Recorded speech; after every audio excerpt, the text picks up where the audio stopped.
Hello అందరికీ! ఈరోజు మన వీడియో ఏంటంటే, ఎంతో టేస్టీ అయిన నువ్వుల చెక్కి. మరి దీన్ని ఎలా చేసుకుందామంటే, ఇక్కడ ముందుగా స్టవ్ ఆన్ చేసి, ఒక గిన్నె పెట్టుకొని, మనం నువ్వుల చెక్కిని బెల్లంతో చేస్తున్నాం కాబట్టి, ముందుగా ఒక హాఫ్ కప్ బెల్లానంతటి సన్నగా కట్ చేసుకొని, తురుముకొని గిన్నెలోకి వేసుకోవాలి. బెల్లం నువ్వుల కాంబినేషన్ ఎంత టేస్టీగా ఉంటుందో అంత హెల్త్ కూడా. ఆ బెల్లం వేసుకున్న తర్వాత అందులోకి కొద్దిగా ఒక చిన్న టీ గ్లాసులంతా వాటర్ వేసుకొని ఆ బెల్లానంతా బాగా కరిగించుకోవాలి.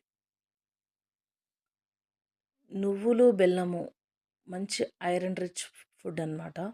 కాబట్టి మన ఆరోగ్యానికి ఎంతో మంచిది. కాబట్టి ఖచ్చితంగా రోజుకి ఒక్క చిక్కీ అయినా తినడానికి ట్రై చేయాలి. నువ్వులు బెల్లము.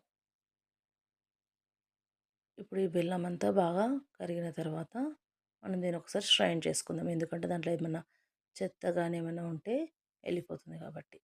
స్ట్రైన్ చేసుకొని మళ్ళీ దీన్ని బాగా కరిగించుకోవాలి.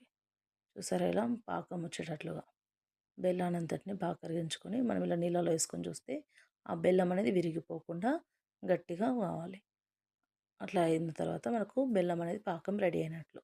ఇప్పుడు ఇందులోకి మనము నువ్వులు సరిపోయినన్ని నువ్వులు వేసుకొని బాగా కలుపుకొని స్టవ్ ఆఫ్ చేసుకొని ఒక ప్లేట్కి నెయ్యి అంతా అప్లై చేసుకొని ఆ బెల్లం మిశ్రమాన్ని ఆ ప్లేట్లోకి వేసుకొని ఇట్లా మొత్తం అంతా స్ప్రెడ్ చేసుకోవాలి. స్ప్రెడ్ చేసుకొని ఇదంతా బాగా చల్లగా ఆరిపోయేంత వరకు చల్లగా చల్లారించుకోవాలి. చూసారా ఇదంతా ప్లేట్లోకి బాగా స్ప్రెడ్ అయ్యేటట్లుగా కలుపుకోవాలి. నువ్వులని బాగా వేయించుకొని ఇక్కడ నేను బెల్లంలో యాడ్ చేశాను.